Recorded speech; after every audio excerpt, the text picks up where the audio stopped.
Dan di atas ini lapisannya plastik UV, jadi suaranya agak berisik ya, sorry.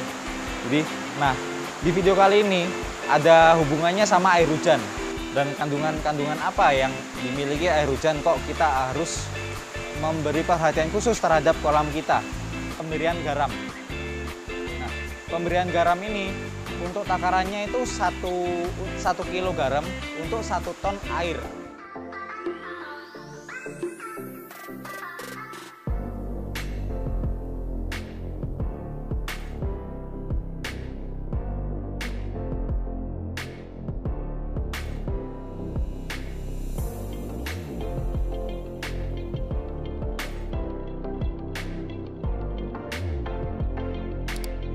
Oh, hai sahabat koi semuanya, 1000 koi 1000 warna. Bagaimana kabarnya semua? Semoga dalam kondisi sehat-sehat semua ya, walaupun sekarang lagi musim hujan kayak gini. Oke, sorry kalau suaranya agak berisik, karena di sini juga lagi hujan deras dan di atas nih lapisannya plastik UV, jadi suaranya agak berisik ya, sorry. Nah, di video kali ini ada hubungannya sama air hujan terhadap kolam kita. Nah, mungkin para sahabat koi semuanya pasti ada lah ya punya kolam koi yang outdoor. Nah, dengan musim yang sekarang kayak gini, musim hujan, bagi para sahabat koi yang punya kolam koi outdoor itu perlu diperhatikan ekstra. Jadi perlu pengawasan ekstra, perhatian khusus. Nah, jadi faktor-faktor apa sih yang mempengaruhi air hujan terhadap kolam kita? Dan kandungan-kandungan apa yang dimiliki air hujan kok kita harus memberi perhatian khusus terhadap kolam kita? Oke, pengen tahu selanjutnya? Bakal kita bahas di video kali ini. Tonton terus sampai habis, oke?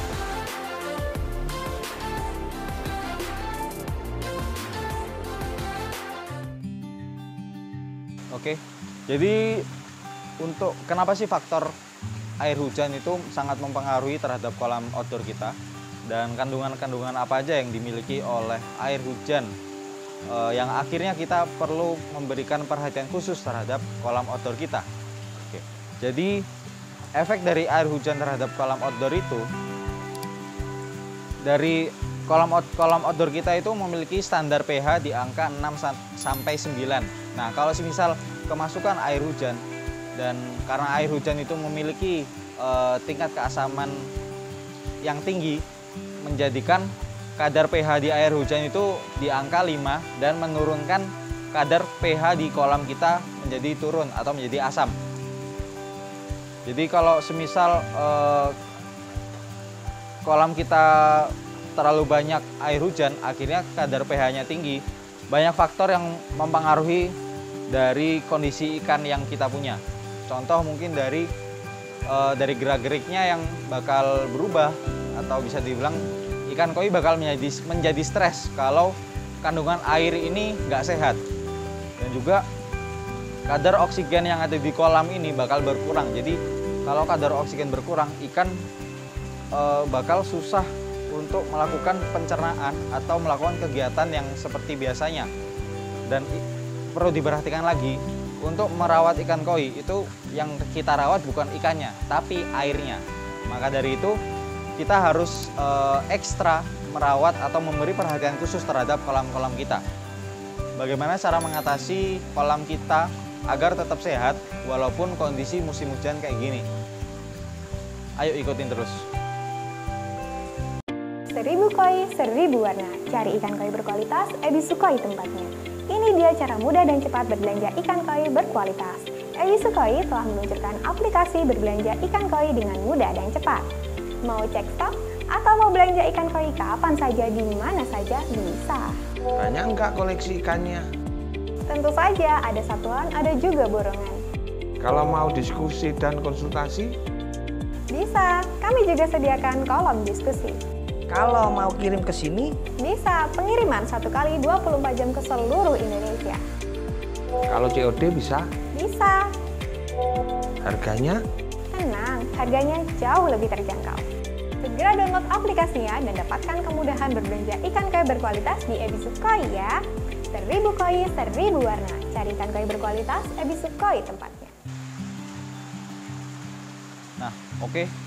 Jadi aku pengen ngasih informasi nih, cara mengatasi kolam outdoor kita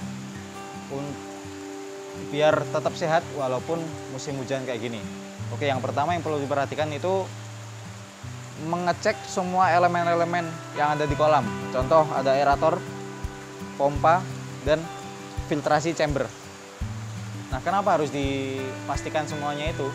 Karena kalau semisal ada beberapa elemen yang kurang aktif atau kurang sempurna, ikan ini gak bisa hidup dengan asik. Kasarannya kayak apa ya, dia harus memerlukan tenaga ekstra untuk melakukan pencernaan atau kegiatan yang biasanya saat kondisi kolam itu normal ya.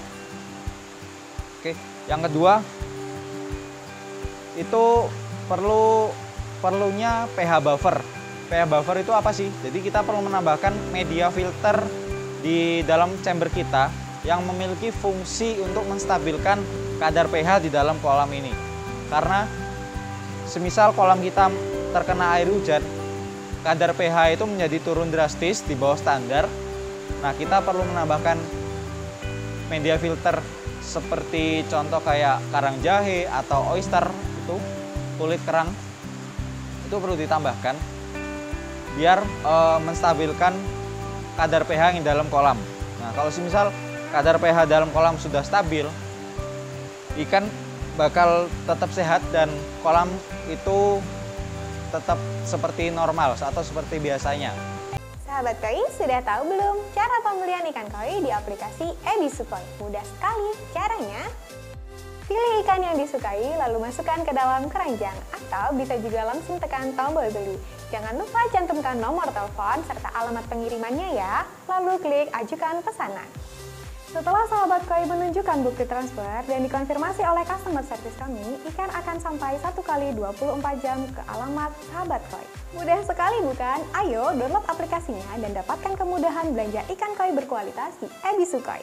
Nah, setelah menambahkan media filter ke chamber kita, langkah selanjutnya itu pengurangan intensitas pemberian pakan terhadap ikan-ikan kita.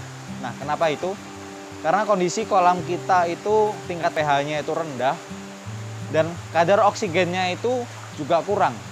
Maka dari itu ikan-ikan yang ada di kolam itu proses pencernaannya sangat sulit. Jadi membutuhkan tenaga ekstra untuk melakukan pencernaan pakan-pakan tersebut. Yang biasanya 3 kali sehari bisa dilakukan sehari sekali. Seperti itu.